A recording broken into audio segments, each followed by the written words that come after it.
então vamos seguir a nossa atividade agora, então, com a terceira parte do nosso encontro. Gostaria então de chamar aqui para compor a mesa conosco o nosso amigo Teltz Cardoso Farias.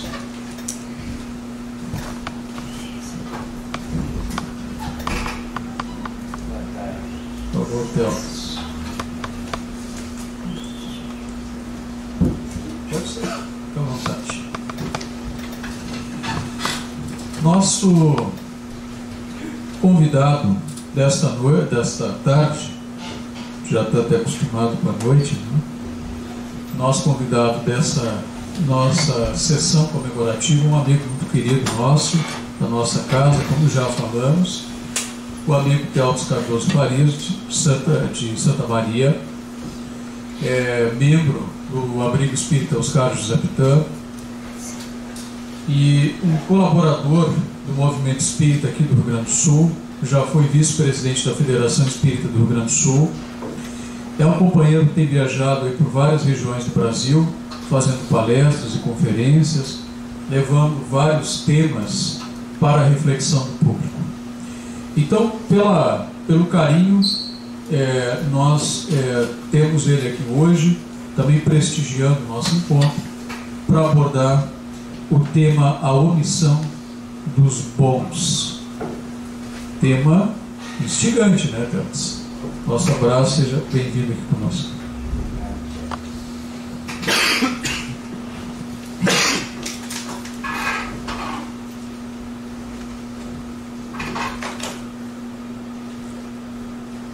Enquanto ele vai ajeitando, a nossa saudação fraterna e amiga a todos os queridos companheiros, aos irmãos que hoje aqui se encontram conosco para estudarmos juntos e comemorarmos os 50 anos desta casa. Quero agradecer particularmente a presença dos companheiros Souza Lima, do nosso doutor João Alessandro, dos companheiros lá de Torres, a lembrança do Gerry de me convidar para estar aqui com vocês mais uma vez. Quero parabenizar os trabalhadores de todos os tempos, encarnados e desencarnados, que aqui alguns deles já devem estar no plano espiritual, como disse o nosso querido irmão Gerry. Agradecendo sobretudo a Deus por poder estar juntos com vocês nesta hora, nesta data tão significativa de 50 anos da casa. O nosso tema, que foi escolhido por vocês, realmente vai mexer com a gente. É uma palestra que não é muito comum no meio espírita. O pessoal normalmente está acostumado com a água com açúcar, não é?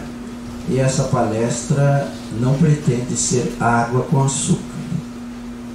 É uma palestra para a gente raciocinar, pensar e, sem dúvida nenhuma, amadurecer alguma coisa dentro de nós. Então eu peço desde já a compreensão dos companheiros e gostaria de que tu pode fazer para mim? Pode passar? Então, sim, nós vamos começar com o título. A omissão dos bons. Da onde eu tirei esse tema? Então, para ser coerente e ético, eu devo dizer que esse tema não surgiu propriamente da minha cabeça. Ao ler um artigo há muito tempo na revista Reformador com esse tema, eu me decidi a fazer uma palestra sobre o tema. É claro que eu dei o meu enfoque ao tema, depois eu enriqueci com o tempo, e a palestra não é pura e simplesmente uma cópia ou alguma coisa que eu tenha lido no artigo pura e simplesmente, não é? O título é esse mesmo, o artigo era a omissão dos bons. Mas eu acho que fidelidade ao artigo inicial é só o título. O resto nós fomos modificando ao nosso sabor, ao sabor do nosso trabalho, dos anos, porque faz alguns anos que eu faço essa palestra. Só que eu tinha parado de fazê-la. Mas agora eu achei que estava na hora de recomeçar e trazê-la de volta. Então, vamos começar com a palavra omissão. Então, o que é omissão? Estão vendo bem aí? Não estou atrapalhando aqui? Então eu vou puxar o computador um pouquinho mais para cá para mim. Segundo o dicionário, é o ato ou efeito de omitir-se, aquilo que omitiu, ou que se omitiu. Falta, lacuna, ausência de ação, inércia, ato ou efeito de não fazer aquilo que moral ou juridicamente deveria ter sido feito. Eu quero perguntar, meu irmão, eu vi lá que eu estou começando a falar, e aqui também, 10:04. Eu posso usar o tempo mais ou menos de 1 hora? Porque é o tempo que eu normalmente faço a palestra. Às vezes eu levo 1h30, mas aqui eu vou ter consideração com o povo e vou cortar meia hora de palestra, mais ou menos. Espero que vocês tenham sorte e que eu realmente corte meia hora de palestra. Então, 10:04, eu tenho que terminar 10:05. Meus queridos irmãos, omisso é aquele que é ausente na ação, é inerte, ou tem inércia, sem ação, que não age, ponto. O que é a palavra bom? Pode avançar.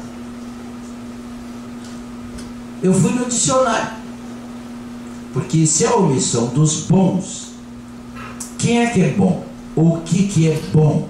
Fui olhar no dicionário, e no dicionário está ali, que tem todas as qualidades adequadas à sua natureza e função: benévolo, bondoso, benigno, que tem bom coração, misericordioso, caritativo. Essa palavra é a definição do Aurélio Buarque de Holanda Ferreira, que quase todos nós conhecemos. Omissão dos bons, dessas pessoas que têm essas qualidades, o que é sem dúvida uma coisa muito estranha, que aqueles que se consideram bons sejam omissos, inertes, sem ação, parados,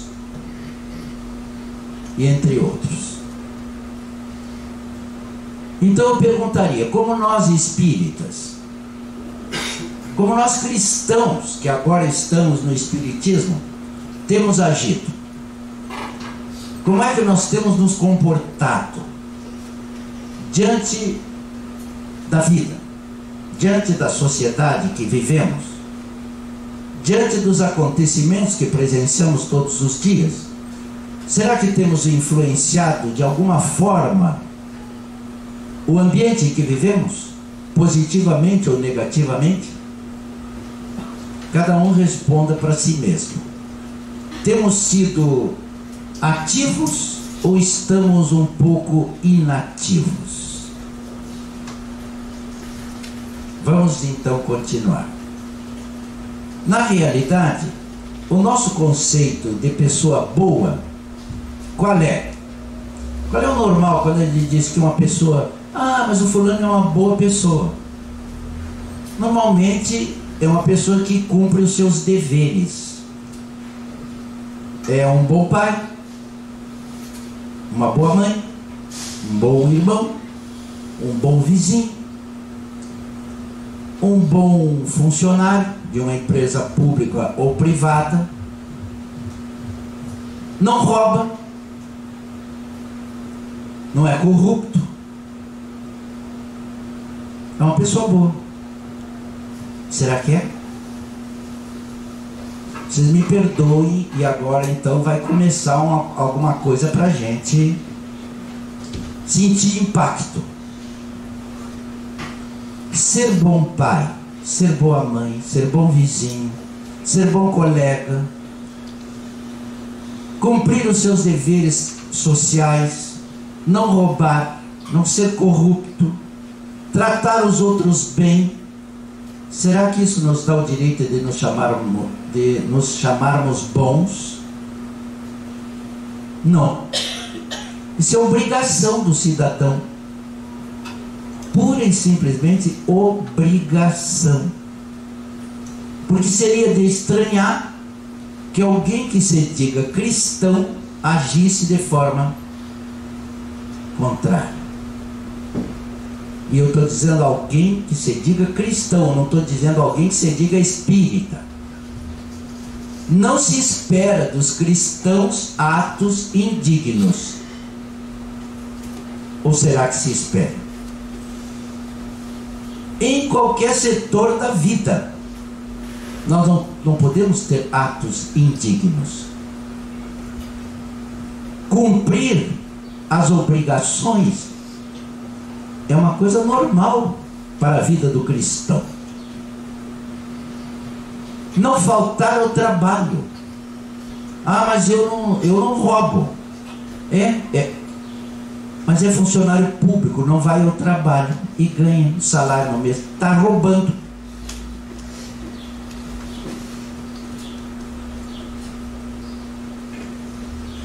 Está ganhando para trabalhar e não trabalha, é desonesto. Essa é a realidade. Mata o tempo, muitas vezes na repartição. Nós não conhecemos aquelas charges que aparece o casaco, especialmente nos ambientes públicos. O casaco está lá, mas e onde é que está o trabalhador?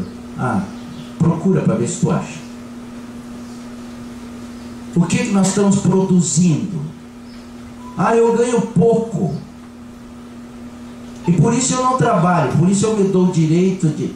Não, espírita, cristão, ganha pouco e não trabalha.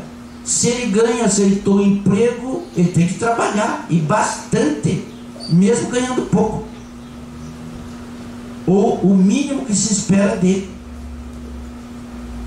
Ele tem um emprego. Quando ele não tinha, ele gritava que estava desempregado. Arranjou um salário. Mas agora eu ganho pouco, por isso eu trabalho pouco.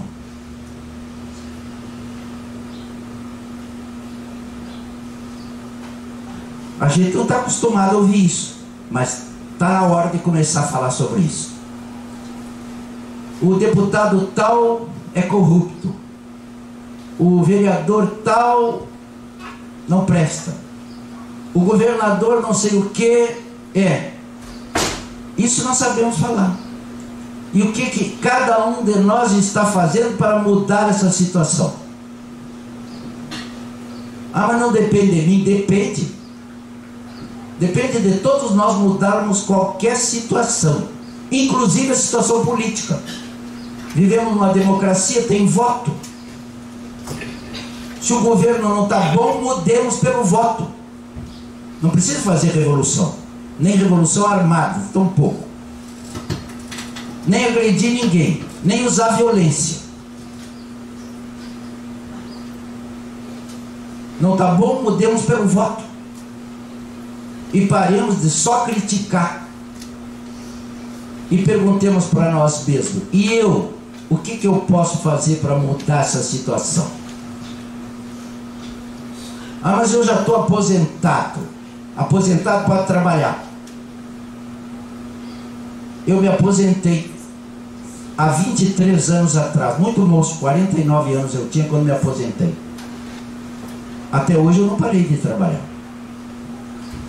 Estou com 73. É claro que não trabalho para ganhar dinheiro, porque graças a Deus o emprego me permitiu aposentar com salário todo fim de semana, todo fim de mês. Nunca parei de trabalhar e pretendo morrer trabalhando. Não sou exemplo para ninguém, mas isso foi o que o Espiritismo ensinou. Peço a Deus que me dê saúde para trabalhar até o dia da morte, se for possível. Tem gente que está procurando quem inventou o trabalho, né, Jeff? Conheço alguns que dizem: se eu achar quem inventou o trabalho, eu mato, eu esguelo esse infeliz. Ou então diz assim: eu trabalhei 30 anos e agora me aposentei, agora eu não quero mais saber de fazer nada. Não é isso que a gente ouve? Aí vai viver 80, trabalhou 30, 50 anos vadiando, quase. E depois quer ir para o céu, né? Quando morrer, quer ir para o céu.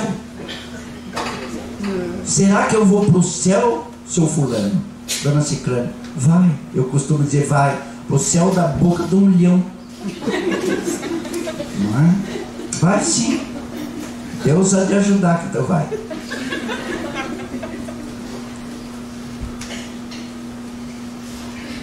Mas vamos voltar à palavra bom, né? Na realidade, será que nós somos maus?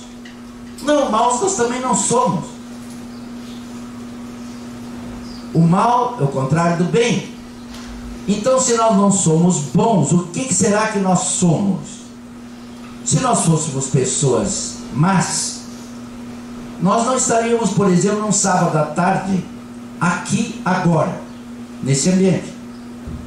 Então, nós escolhemos vir ao centro espírita.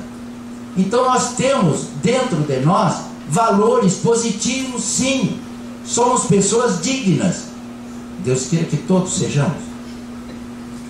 E viemos ao centro espírita sábado à tarde. Podíamos estar na praia. Aqui é zona de praia. Mas optamos por vir ao centro espírita. Então nós somos o quê? Pessoas más, mais ou menos, boas. O que disse Jesus na passagem do Evangelho, que eu não decoro, então eu vou recordar aqui, Marcos, capítulo 10, versículos 17 e 18. São Marcos conta que Jesus caminhava com os discípulos e que em determinado momento um jovem, um homem moço, dirigiu-se a Jesus mais ou menos nos seguintes termos: bom mestre, que devo fazer para adquirir a vida eterna? Quase todos nós conhecemos essa passagem do Evangelho, especialmente os que estudam um pouquinho os Evangelhos. Lembram como é que Jesus respondeu? Por que me chamas bom? E completou: bom, só Deus o é. Se queres entrar na vida, guarda os mandamentos. E por aí vai a passagem, que não é o caso de nós nos determos nela. Mas, recordando essa passagem, nós podemos nos questionar: se Jesus não aceitou ser chamado de bom, diz que ele não era bom, por que me chamas bom? Bom é o Pai. O que sobra para nós? Então eu costumo dizer que nós todos somos bonzinhos, mais ou menos bonzinhos, sem dúvida. Meus queridos e minhas queridas irmãs, e o mal? Precisamos ser bons no meio dessa vida tumultuada que vivemos. E o mal está presente na terra. Mas o que é o mal? A melhor definição para nós no momento, para a palestra, é a seguinte: perguntaram ao nosso querido Chico Xavier, através da sua mediunidade, o que era o mal? E o benfeitor Emmanuel respondeu: O mal é simplesmente a ausência do bem. Vou repetir. O que é o mal? O mal é simplesmente a ausência do bem. Onde não estiver o bem, por consequência, aí estará o mal. Disse mais Emmanuel, que nós normalmente figuramos o bem como a luz, e é verdade, e o mal como a sombra. Então é muito simples dizer: onde não tiver luz, tem sombra. Agora mesmo nós diminuímos as luzes aqui, está penumbroso, está bom para cestear, não é? E tem gente que até cesteia, não faz mal nenhum, ele se desdobra, como diz a doutrina espírita, e está bem, está aprendendo do mesmo jeito, fica fora do corpo e aprende. Mas então a sombra é figurada como mal. Será que a sombra é forte? As pessoas costumam dizer, mas o mal é muito forte. E especialmente aqueles que às vezes vêm à casa espírita, vêm assustados e dizem assim: fizeram um trabalho de macumba ou de magia para mim. E eu estou com medo, porque o mal é forte, fizeram um trabalho da pesada. Já ouviram isso? Alguns dos dirigentes espíritas já ouviram isso? Eu já ouvi muitas vezes, e eu tenho certeza que muitos de nós que trabalhamos na doutrina já ouviram. E ficam com medo. Mas a sombra e o mal, igualando um com o outro, são produtos do homem, do ser humano. O bem e a luz são de Deus, são produtos do amor. O amor é muito mais forte do que a sombra, do que o mal. A luz acaba com qualquer sombra. E nós que nos dizemos cristãos há quase 2000 anos, ainda não nos demos conta disso. Ainda não aprendemos a fazer luz dentro de nós, para que nenhuma sombra nos atinja. Porque se nós somos luzes, não tem sombra que nos atinja. É muito fácil compreender. Vós sois deuses, disse Jesus. O reino de Deus está dentro de vós. Nós até hoje não entendemos que reino é esse que está dentro de nós. Ainda não fazemos brilhar a luz desse reino. Ainda não nos achamos no reino. Ainda achamos que o reino de Deus virá depois da morte. E às vezes sofremos uma vida inteira sem necessidade, porque podíamos ser felizes vivendo aqui na terra, mesmo com essas dificuldades atuais. A violência na terra ainda há, o que é profundamente lamentável. A corrupção na terra há, e muita, o que é profundamente lamentável. Há vícios de toda ordem, sim, mas nós somos luzes, pequenas luzes, se quisermos, ou seremos pequenas sombras, ou grandes sombras, se quisermos, engrossando essas hostes da negatividade ou da positividade. Meus amigos, nós estamos acostumados a não pensar, e o Espiritismo é a doutrina que nos faz pensar, logicar, submeter tudo a critérios efetivos de validade ou não validade. Nós aprendemos com Paulo de Tarso de que tudo nos é lícito, entretanto nem tudo nos convém. O espírita já deveria saber o que convém e o que não convém. A nossa doutrina não nos proíbe nada e não nos obriga a nada. Então a decisão é nossa, é livre-arbítrio. Tomarmos ou não atitude, termos ou não ação. Muitos de nós, mas eu não dá, eu não tive tempo, eu isso, eu aquilo. Será? Vamos ver o próximo. Eu gostaria de passar aqui rapidamente esse texto do Charles Chaplin, A Verdade de Chaplin, no livro O Grande Ditador. Só uns pequenos pedaços. A mensagem é linda, a mensagem toda é linda demais, mas é muito grande. Lá no filme O Grande Ditador, quando Chaplin foi inclusive o artista principal, o produtor do filme, é um filme antigo, tem nas videolocadoras até hoje, vale a pena, é uma verdadeira obra de arte e de sabedoria. E o Chaplin então ironiza Hitler, o grande ditador Adolf Hitler, que queria conquistar o mundo pela violência. Então, quando termina o filme, ele se dirige aos soldados. Ele seria o grande imperador, o grande ditador, e se dirige aos soldados começando assim. Deixa eu pegar aqui o primeiro texto que não está, aí está ali. Sinto muito, mas não pretendo, eu vou ler aqui porque é melhor para mim aqui com os óculos. Não pretendo ser um imperador, não é esse o meu ofício. Não pretendo governar ou conquistar quem quer que seja. Gostaria de ajudar a todos, se possível, os judeus, os gentios, as gentes, o povo, os negros, os brancos, etc. Todos nós desejamos ajudar uns aos outros. Os seres humanos são assim.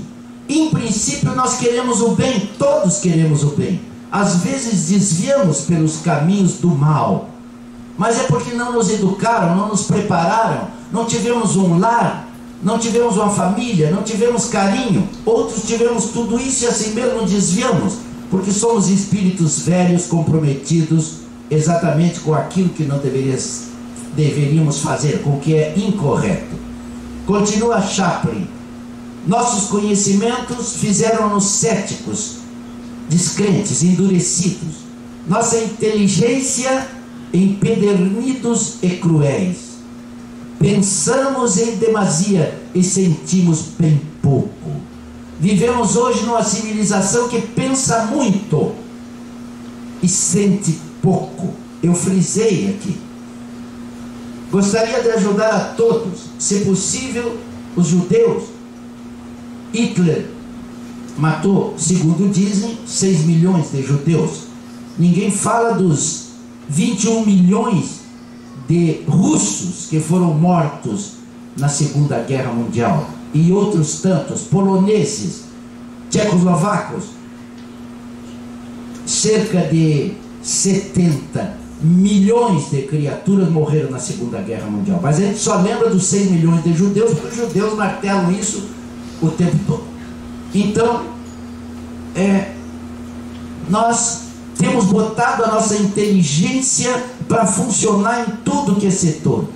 No setor científico, por exemplo, nós fizemos conquistas maravilhosas, mas a parte moral, ética, não acompanha as conquistas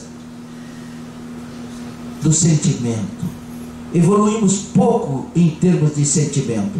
Exemplo, há pouco tempo houve um tsunami, mais precisamente no dia 26 de fevereiro de 2007, se não me falha a memória, lá nas ilhas paradisíacas da Indonésia. Lembram quantas pessoas desencarnaram ou morreram ou perderam a vida física naquele tsunami? 5 horas entre o início das ondas e a chegada das ondas às costas africanas. 300 mil pessoas, entre mortos e desaparecidos. 300 mil. E a gente se comove quando ouve, vê na televisão, porque agora tudo é quase instantâneo. Vê na televisão. E lá é muito longe, a Indonésia. O que é Indonésia? O que eu tenho que ver com a Indonésia? O que eu tenho que ver com 300 milhões de pessoas que morreram lá. É muito longe. Eles não são nada nosso, não é isso? Quem te diz? Não são parentes. Essa não deveria ser a postura do cristão. Eles são nossos irmãos, sim, filhos de Deus como nós, mas como a nossa família não foi atingida diretamente, a gente sente uma emoçãozinha e esquece, não faz nada. Que população tem aqui, GR? Mais ou menos 41 mil. Aí faz um cálculozinho, tu que é bom na matemática, e vê quantas cidades de Osório desencarnaram neste tsunami. 300 mil, não é? Então, 7 cidades mais ou menos de Osório desapareceram em 5 horas. Aí houve um tsunamizinho agora há pouco tempo no Japão, que pegou a usina nuclear. 19 mil mortos e 10 mil desaparecidos. Ainda é longe, o Japão é longe.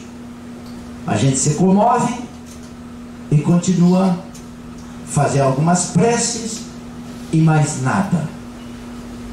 E agora em Santa Maria, minha cidade, né?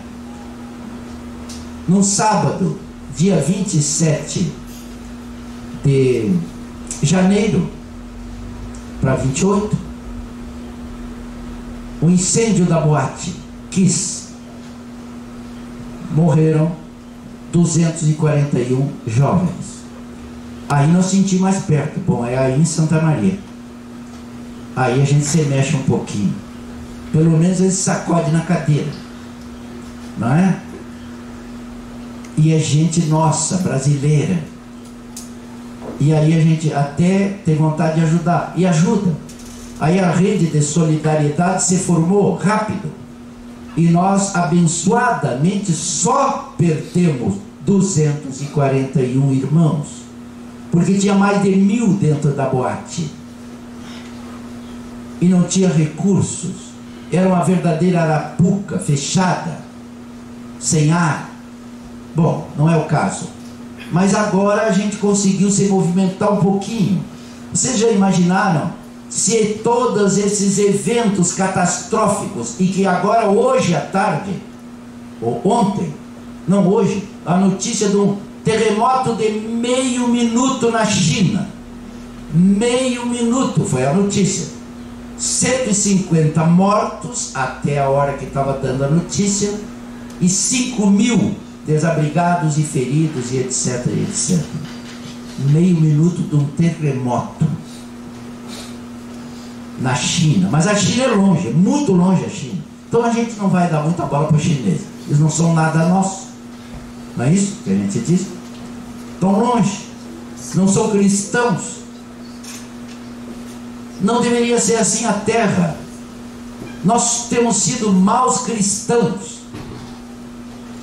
Vamos reconhecer isso com toda franqueza, ou com toda grandeza, ou com toda coragem. Nós não somos bons cristãos. Nós conversamos, falamos, debatemos Jesus, estudamos Jesus, mas não vivenciamos Jesus, regra geral. Jesus ainda não vive em nós, na nossa boca, ou de alguns que se dizem cristãos, sim. Mas palavras só não adianta. Então nós temos que tomar providências em modificar as nossas vidas enquanto é tempo, e o tempo é este. É um tempo de transição, é um tempo de mudança. Todo mundo quer um mundo melhor, mas não faz nada para que esse mundo melhor chegue até nós. Prossigamos, irmão.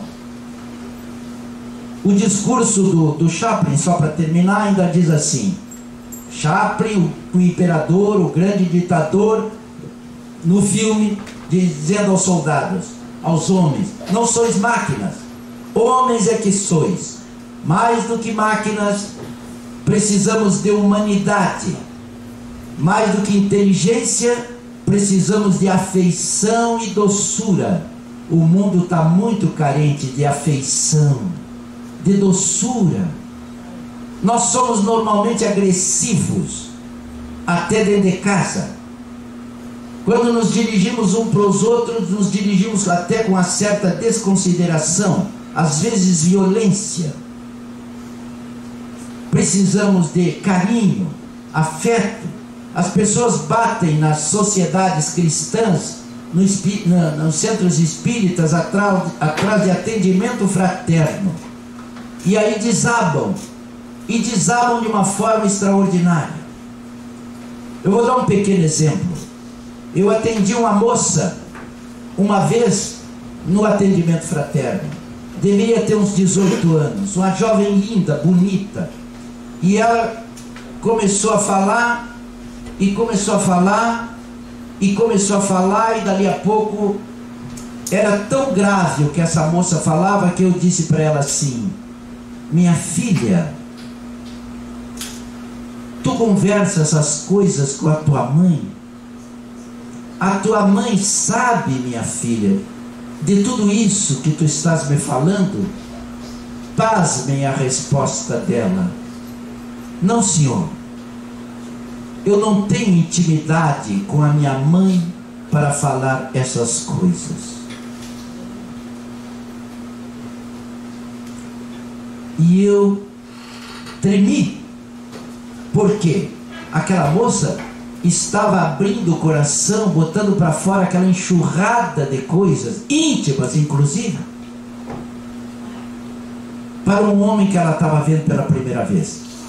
É claro que com meus cabelos brancos, os poucos que ainda restam, ela deve ter dito: esse deve ser o meu vozinho, não é?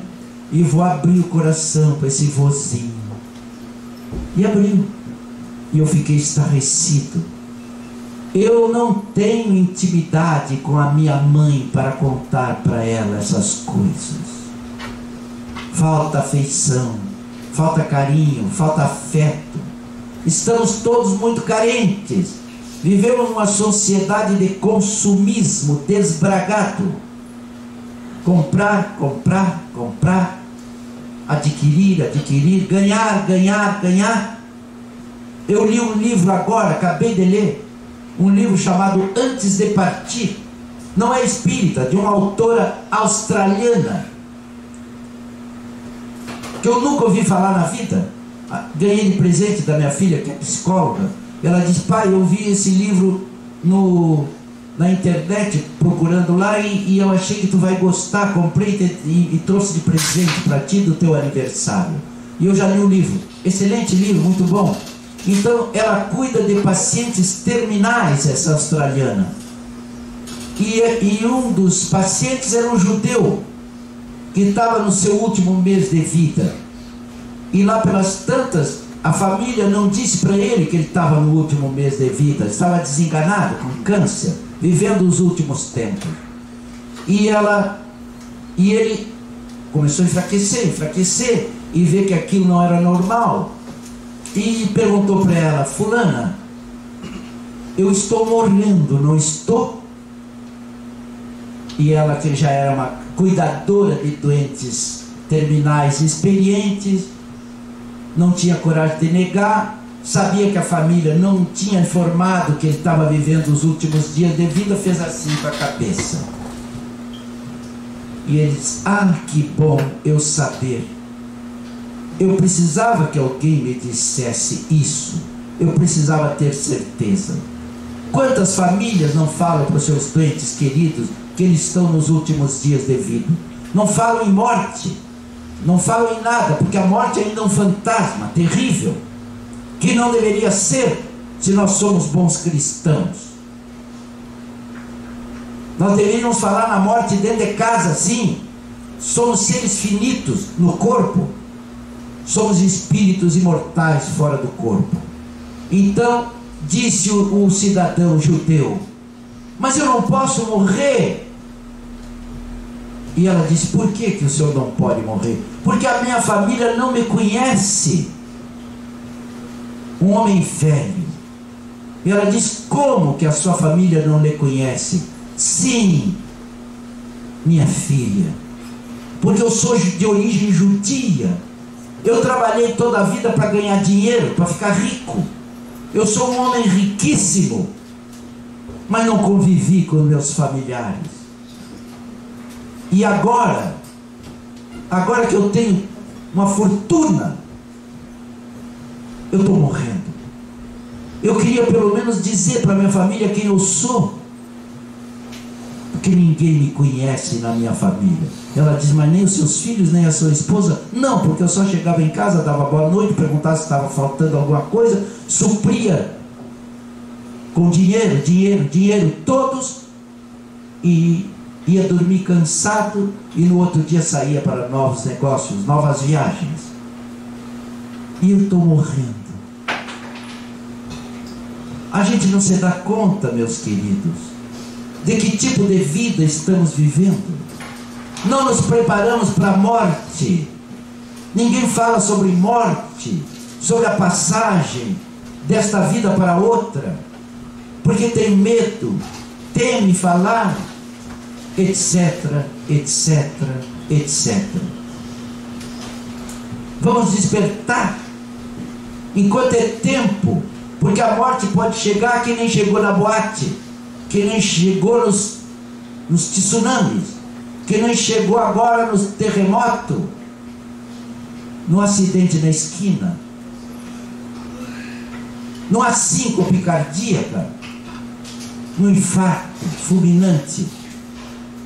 Mas eu não disse nada do que eu queria dizer. Diga enquanto é tempo, faça enquanto é tempo, viva cristamente. A minha mulher sabe que eu a amo. Nós vemos que os grandes pensadores, os grandes filósofos de agora, modernos, cristãos, diga para sua mulher que você ama ela. Mas ela sabe, diga.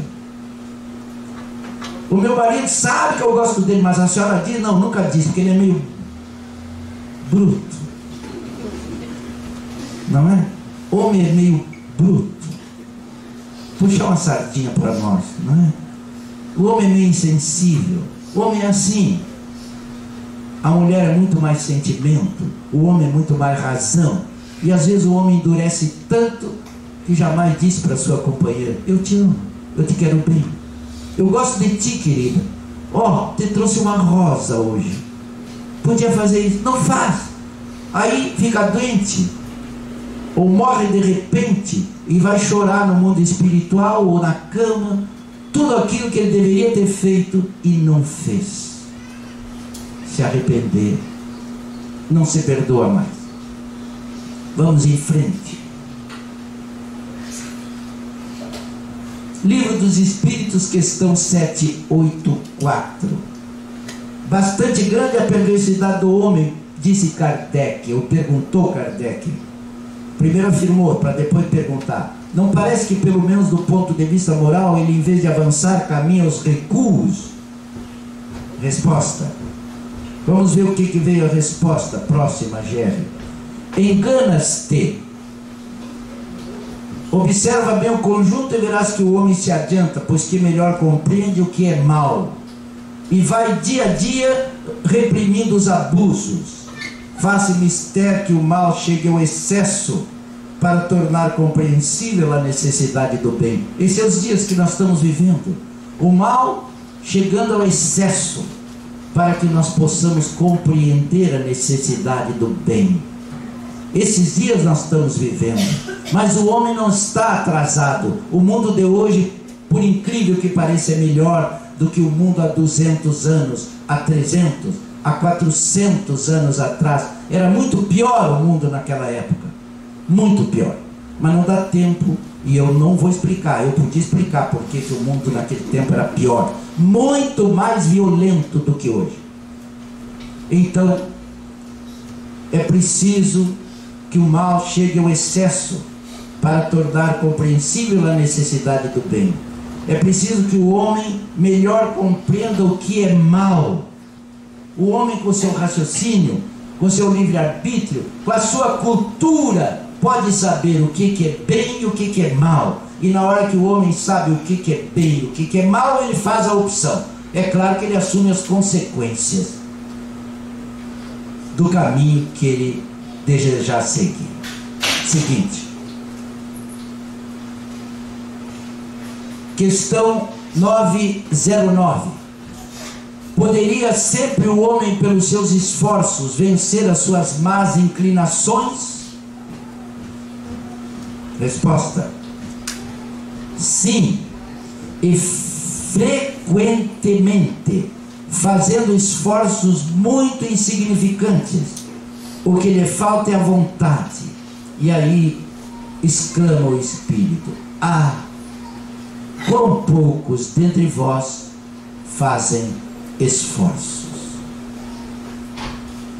Quando alguma coisa vai nos custar um pouco mais, o que a gente diz? Ah, deixa isso para lá, vai dar muito trabalho. Não é isso que faz? Comodismo da vida atual.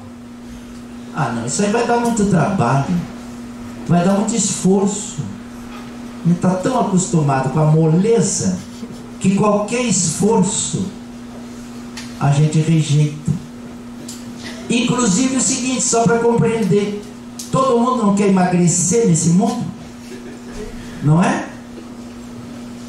Todo mundo quer emagrecer, particularmente as nossas irmãs do sexo feminino, não é? Todas querem ser elegantes, modelos. Aí a gente pergunta: quer emagrecer, querida? Está comendo um pouco menos? Não. Eu queria comer um pouco menos. Come menos sobremesa. Pois é, mas eu gosto tanto de doce. É que nem eu, né? Eu até os 50 até nem barriga eu tinha, mas depois fui ficando gordinho, barrigudinho. E aí estou aqui, essa fofura, não é? Comendo doce, que é muito bom. Hoje comemos doce, né, seus amigos? Churrasquinho com doce. Como é que a gente vai emagrecer? Não faz esforço. Vai ver se naqueles países africanos onde o pessoal passa fome, lá no Quênia, não é? Na Zâmbia, não sei aonde, não tem comida, é tudo magrinho. Não precisa fazer regime lá.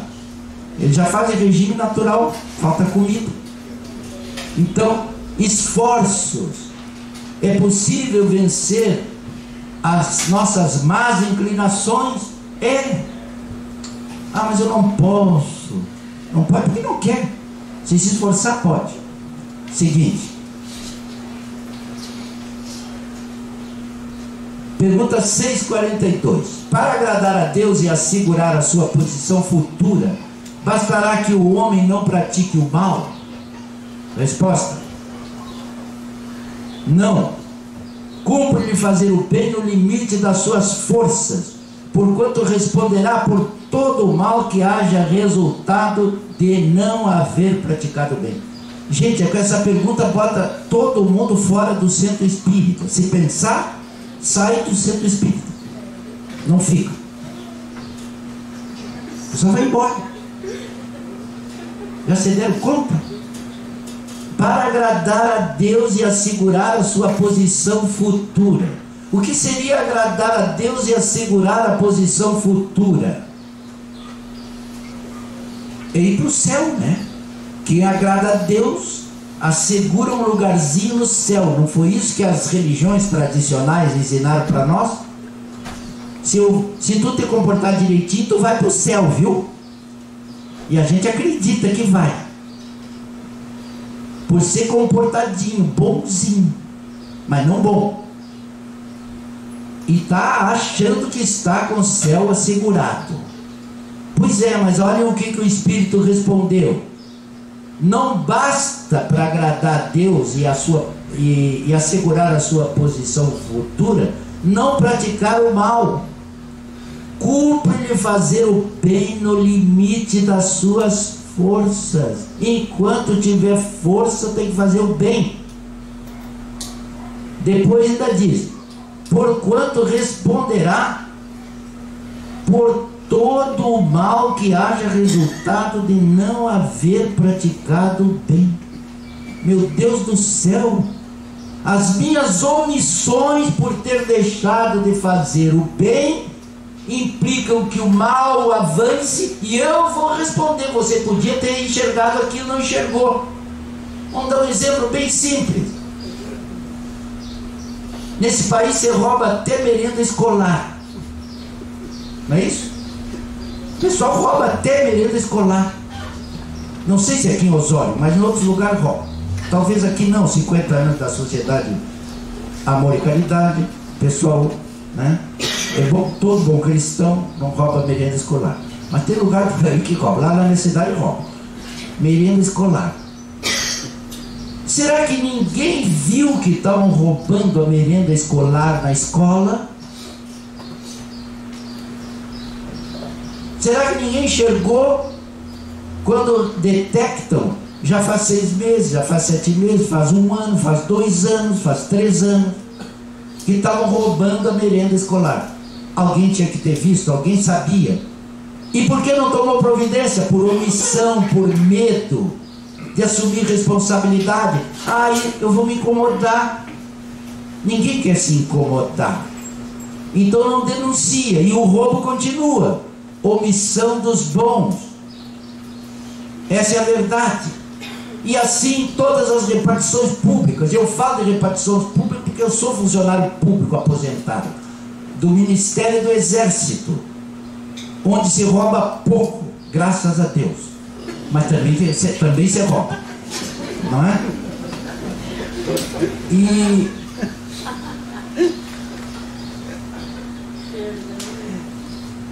então as pessoas veem e não fazem nada. Não fazem nada. Não querem se comprometer. Deixam que as coisas aconteçam. E aqui está escrito que nós vamos responder pelo mal que vai acontecer, porque nós não fazemos o bem, somos covardes muitas vezes, além de omissos, covardes. Outro exemplo, batida de carro no sinal.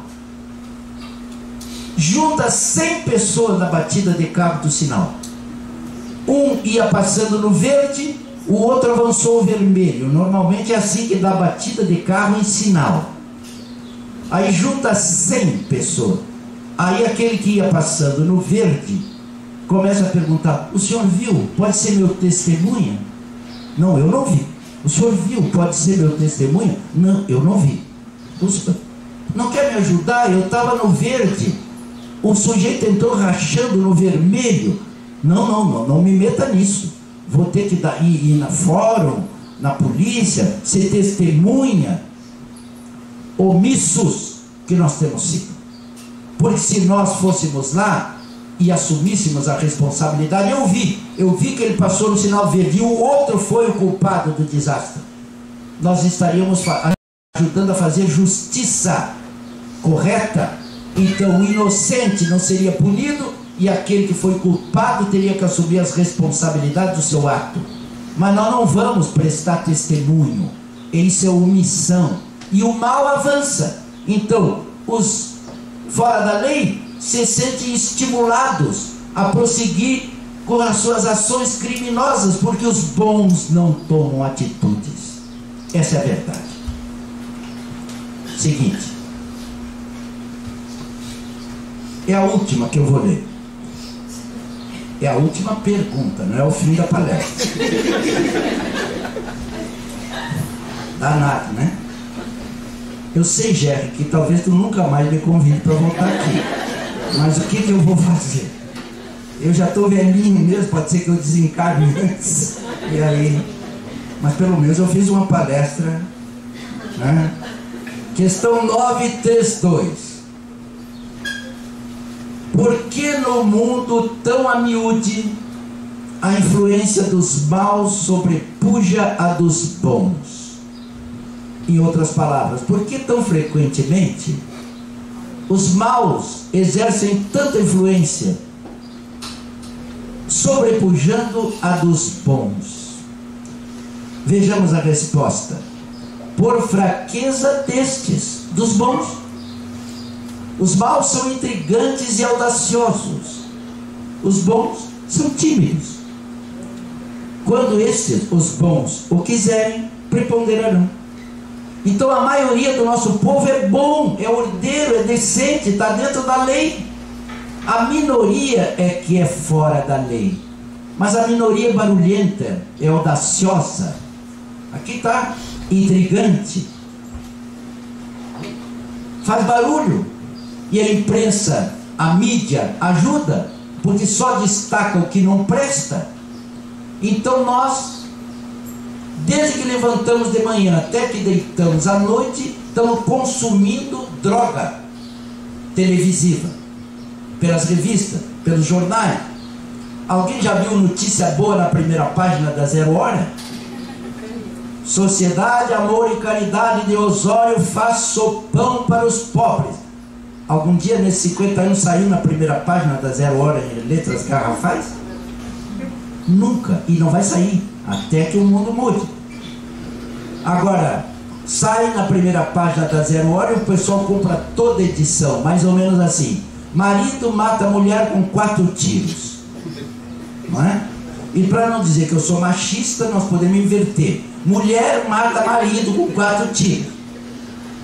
Aí todo mundo compra a edição.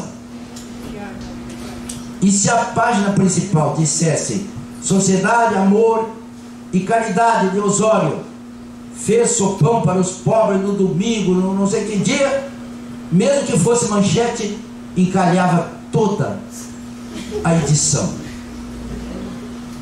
Uns 30% de espírita compraria e o resto encalhava. Não é isso? Porque a imprensa não noticia o que é bom, porque o que vende é o escândalo, o que vende é o crime, a corrupção, a desgraça, etc, etc, etc. Meus queridos companheiros, vemos também no nosso meio alguém dizer que espírita deve ser conformado, resignado. Eu vou mexer aí também. O que é resignação e o que é conformação? Será que nós estamos com o conceito correto? Ah, o espírito é resignado, conformado, então não reclama de nada. É isso? Não, não é isso. O espírita não toma providência, porque tem que dizer: ah, foi Deus que quis. Ah, aconteceu o quê? Será? Tudo é Deus que quis? Será que nós não temos liberdade de pensar, de agir, e vamos ficar repetindo: foi Deus que quis, foi Deus que quis, e ficar quieto? Às vezes é isso mesmo. Os tsunamis, os terremotos, foi Deus que quis, porque são fenômenos que fogem ao alcance do ser humano controlar. Tudo bem, então aí tem que ser resignado e conformado. O temporal, o raio que caiu e destelhou, incendiou o edifício, aí tem que ter conformação e resignação, e reconstruir logo em seguida. É lógico. Agora tem coisas que não é para ser resignado nem conformado. Projeção seguinte: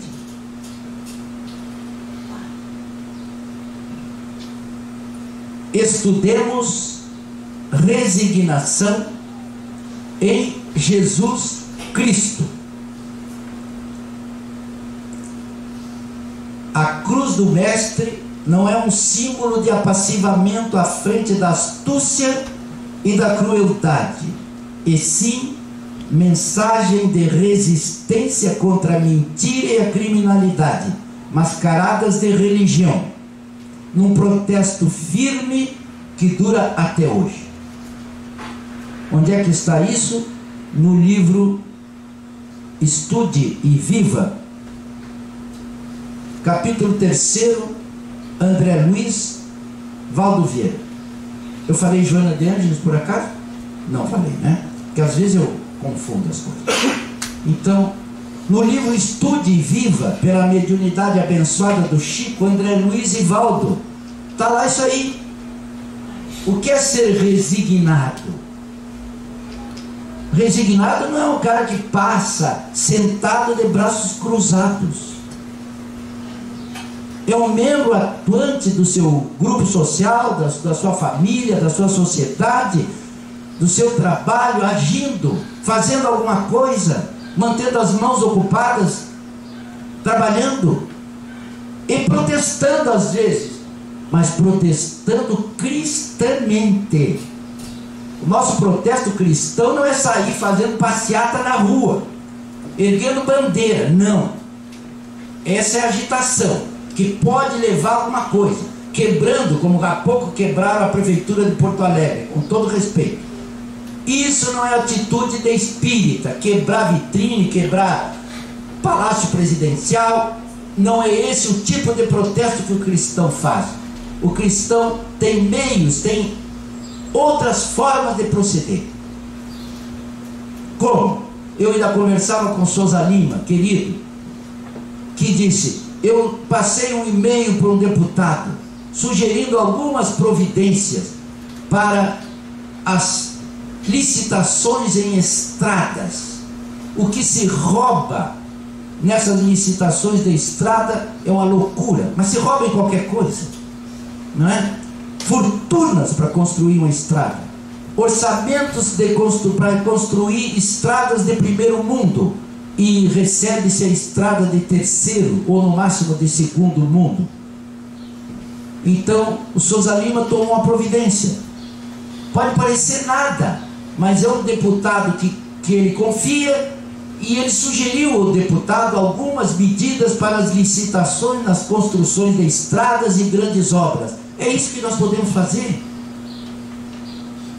Outro exemplozinho: nós temos, segundo o censo, 10 milhões de analfabetos nesse país. 10 milhões de analfabetos. E alguém pode dizer assim: pois é, mas dá para acabar com esse analfabetismo? Dá. Aí a maioria diz assim: pois é, mas o governo não faz nada. Não é isso? Aí outros que vão discutir o tema de mais precisa muito mais escola, mas precisa milhares de cruzeiros para alfabetizar 10 milhões. Eu dou uma solução simples. Eu digo: não precisa construir nenhuma escola e não precisa nenhum tostão para acabar com o analfabetismo no nosso país. Como, senhor Teles? Mágica? Não. Querer, exercer a vontade. Então, um exemplo simples: quantos habitantes tem no Brasil?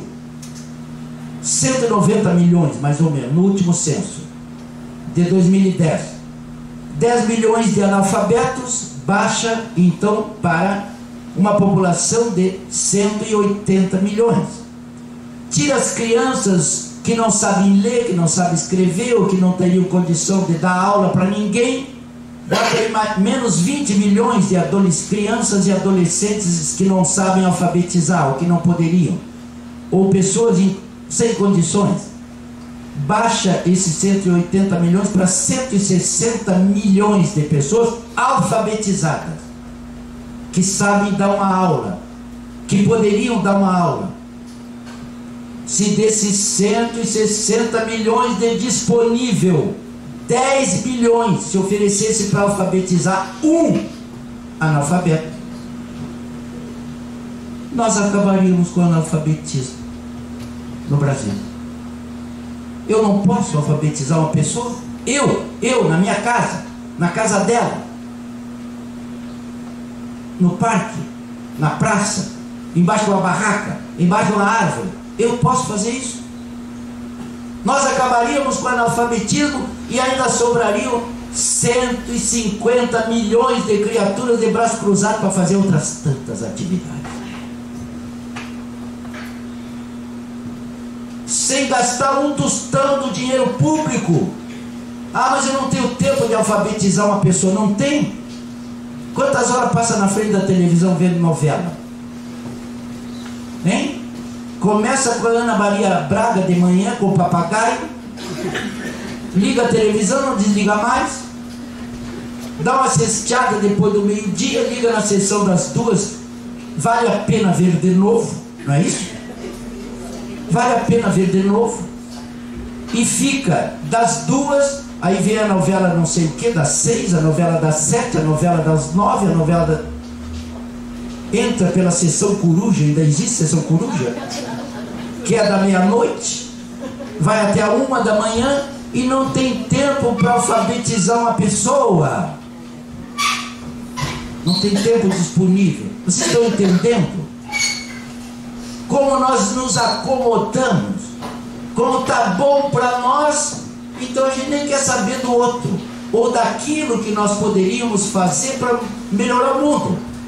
Essas são as nossas omissões, lamentavelmente. Meus queridos, para encerrar, eu vou ter que encerrar, tem jeito. Dava mais 1h30, mas eu não vou mais 1h30, só mais 10 minutos. Eu ia contar o caso do seu Nicholas Winston para vocês, mas eu acho que eu vou mudar. Eu vou ler uma mensagenzinha curta. Vou alterar. Está aí no PowerPoint o seu Nicholas Winston. Só para mostrar para vocês. Esse cidadão aqui, que eu consegui até a foto dele, ainda jovem.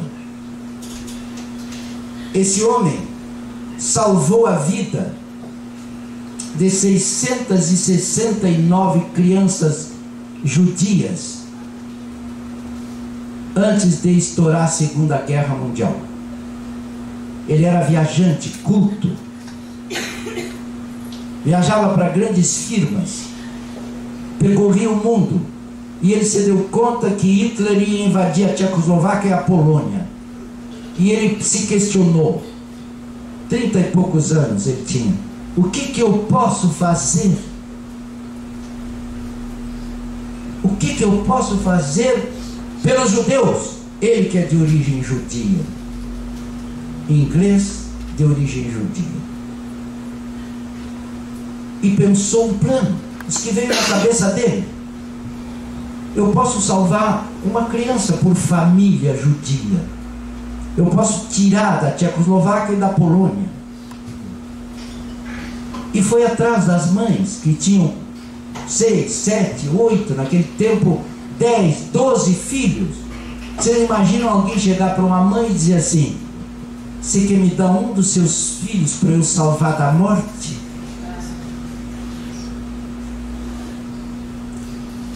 E as mulheres, as mães, imaginemos o terror.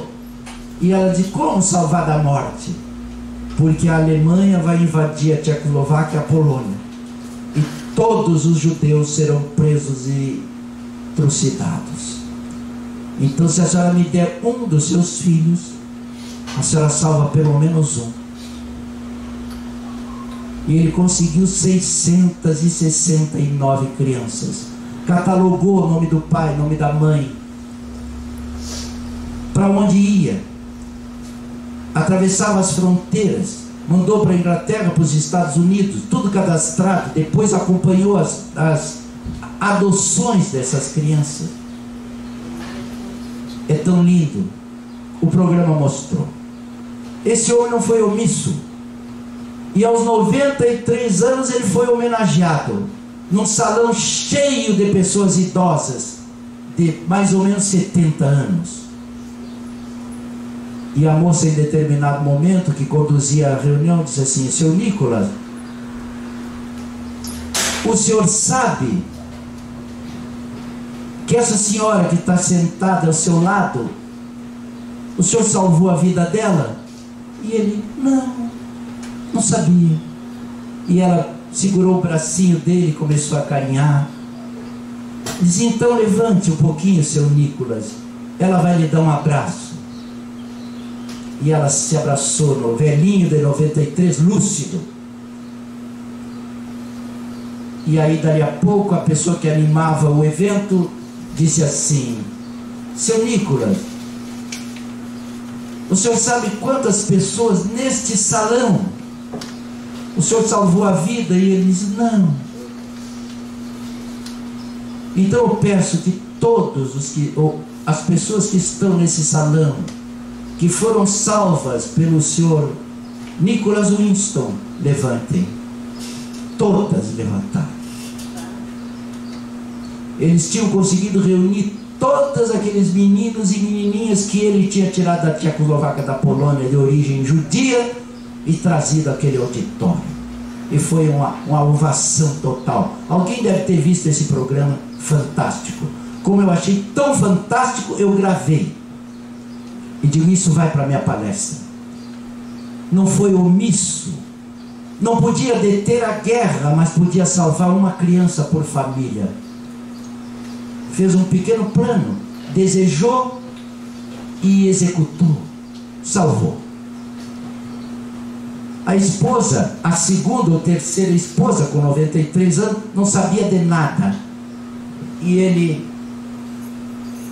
disse, numa das suas falas, o importante não é chegar em casa ao fim do dia e dizer que não fez nenhum mal. O importante é chegar em casa e poder dizer quanto bem pôde realizar naquele dia. Será que a gente se dá conta disso? Para encerrar, então, a historinha. Agora, ainda tem aí o Martin Luther King Jr. Só põe o texto do Martin Luther King Jr.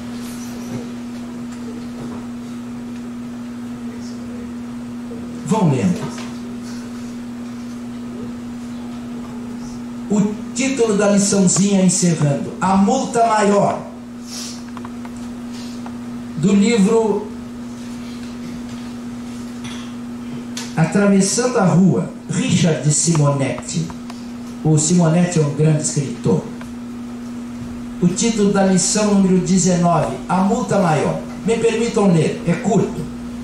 O recinto do tribunal estava lotado, não tanto pela importância dos crimes que seriam julgados, mas pela presença do prefeito de Nova York, LaGuardia, que costumava nessas ocasiões sentenciar casos policiais com decisões que ficavam famosas pelo seu conteúdo de sabedoria e originalidade. Um dos acusados fora pilhado em flagrante, roubando pão numa movimentada padaria. O homem inspirava compaixão. Muito magro, barba por fazer, roupas em desalinho, era a própria imagem da miséria. LaGuardia, o prefeito, submeteu-o solene ao interrogatório. Consultou as testemunhas e, após rápida apreciação, considerou-o culpado, aplicando-lhe a multa de $50. A alternativa, se não pagasse, seria a prisão. Em seguida, dirigindo-se à pequena multidão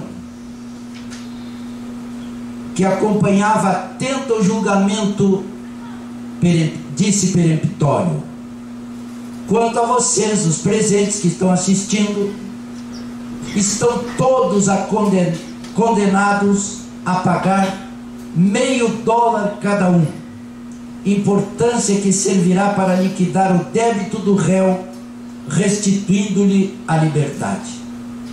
Imagina vocês assistindo um julgamento, nós todos, e o juiz condena o culpado que roubou o pão e a uma multa de tanto, e olha para as assistências e diz assim: e agora vocês estão condenados a pagar R$1 para que vocês paguem a multa dele. Era isso? Entenderam? Mas ele vai sair daqui livre. Ele foi condenado pela lei, que é fria, mas o sentimento daquele prefeito humanitário olhou para todo mundo: cada um aqui pode dar $50. E multou os presentes em pagar $50. Ante a estupefação geral, acentuou: estão multados, que o povo queria explicação, por viverem numa cidade onde um homem é obrigado a roubar um pão para matar a fome.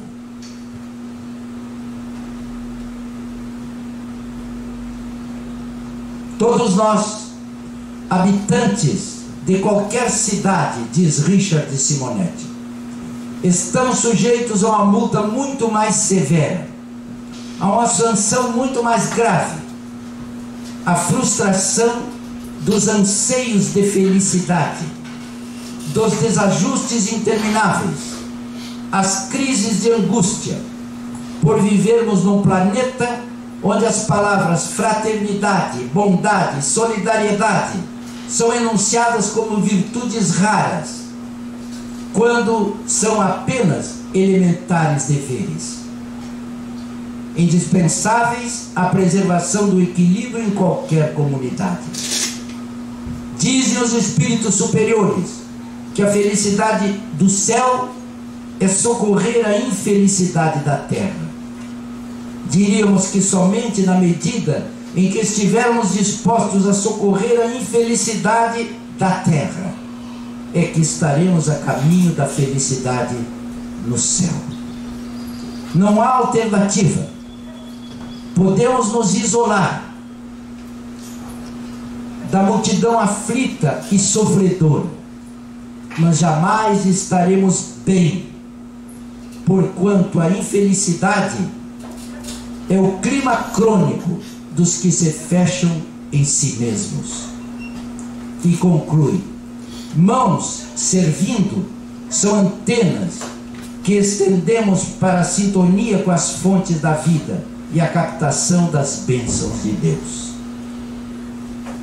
Estão multados por viverem numa cidade onde um pobre homem precisa roubar um pão para matar a fome.